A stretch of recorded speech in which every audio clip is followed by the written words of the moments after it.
Okay, here we are with the tools of the trade from the Elite Series at Santee Cooper Lakes, one of my favorite places to go bass fishing in the whole world. It is so much fun. It is a huge impoundment. October, not the greatest time to fish there, but there's still big fish. We had a good event there, relatively speaking. Ended up in 40th place there. Made day 3, which is a big step based on how my past few tournaments have been. But we're gonna focus on the tools of the trade, all the tackle that I used to catch those fish. Now the first day, I was really mixing it up. I was catching some fish upriver, and there was a little current involved. And in practice, I had caught some good fish on a 1/2 ounce white spinnerbait.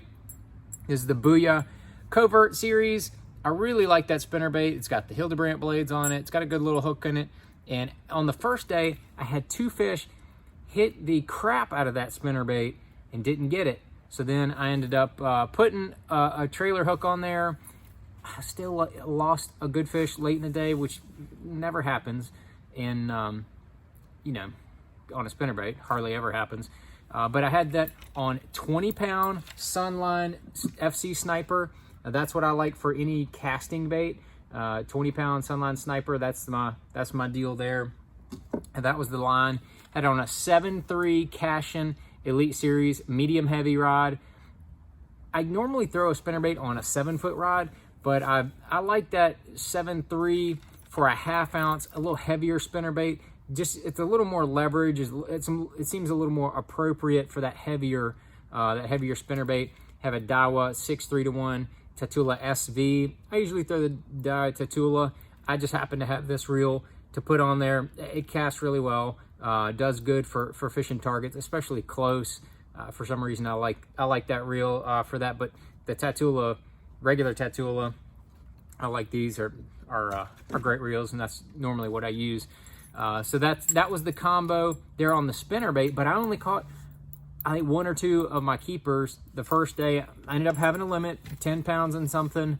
So that left me, I think, in 57th after the first day with 10.6. And if I'd have caught that one good one that I lost, I'd have had a little better bag, moved up another 10 or 15 places. But then on day 2, I only have 4 keepers, but I had old bigs. Now I should back up. On day 1, I had another player come into the game, and I had not really practiced with it, but that was the mini flip.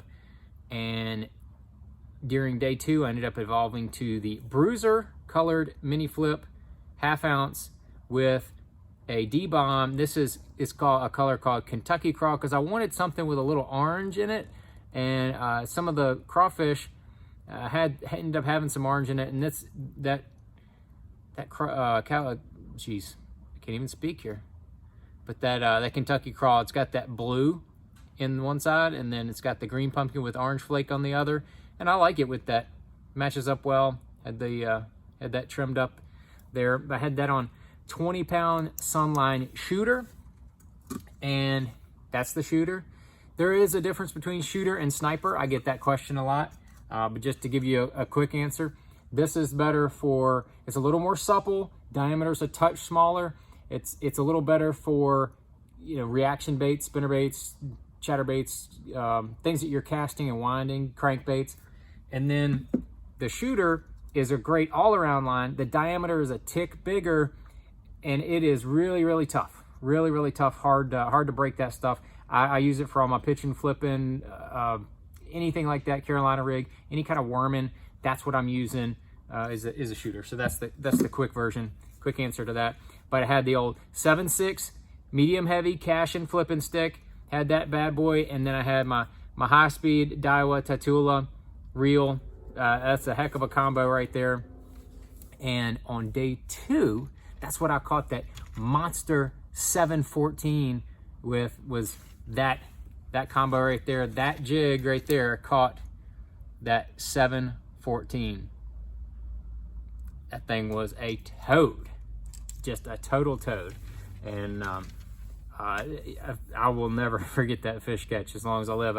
I flipped that mini flip up next to this little cut bank, and it was under some overhanging limbs, and I zipped it way up under there, and I just saw my line jump. I saw my bait fall a few inches, and then I saw it jump, and I said, uh-oh. There, I knew something had just gone down, and I reeled up, and I could tell my line was moving. Set the hook. That fish, I mean, it pulled down, jumped out there, and then I saw what it was, and ended up getting it in the boat. Man, that thing, we did not want to give up. But that was the mini flip. So spinnerbait, mini flip.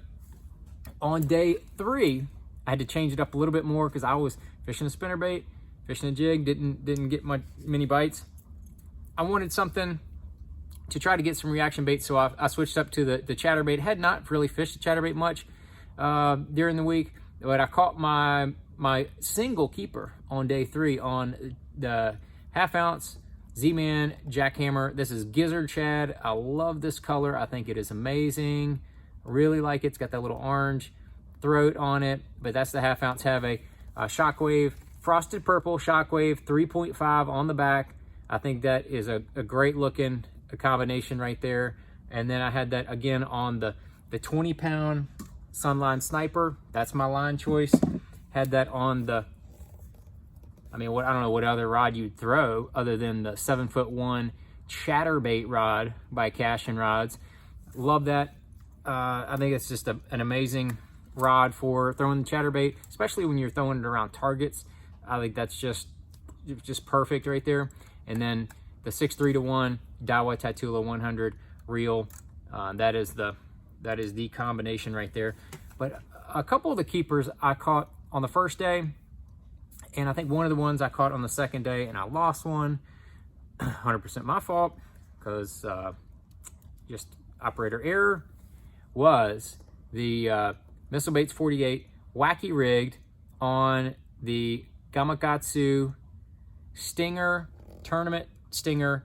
This the one that has the little the titanium weed guard on there. That thing, man, you can just drag it over top of those cypress knees and skip it all around and just comes right on through that stuff. That's Missile Bait 48 and Bruiser Flash.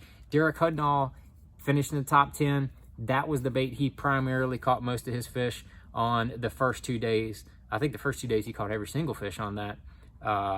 Maybe one other keeper I think he caught on a mini flip. But then I was using 12-pound X Plasma line. That's the line, just straight braid on that X Plasma. And then had that on the Cashin 7'4" drop shot rod. I really like that because once you throw it out there, it's got the butt weight in there. So when you're keeping your tip of that rod up as you're fishing it and kind of shaking it, it's real easy to keep that up. And then I had the Daiwa ballistic reel. That was the reel I was using, the 3000 size. Love that reel. Cast great. So that was the combination on the wacky worm. Ended up filling a few keepers with that. But that was the tools of the trade from Santee Cooper. Made that day 3, which I was proud of. And now we're gonna roll right into Lake Chickamauga, one of the best bass lakes in the world. But the word on the street is that the fishing is very tough there, so you'll have to tune in a couple weeks and see what the tools of the trade will be for that event as well. So I hope you enjoyed it, and if you did not see the vlog video of how I caught all these fish that I'm talking about here, be sure to check that out. The Santee Cooper vlog, elite vlog, has all the fish catches there, so be sure to check that out. Thanks for watching.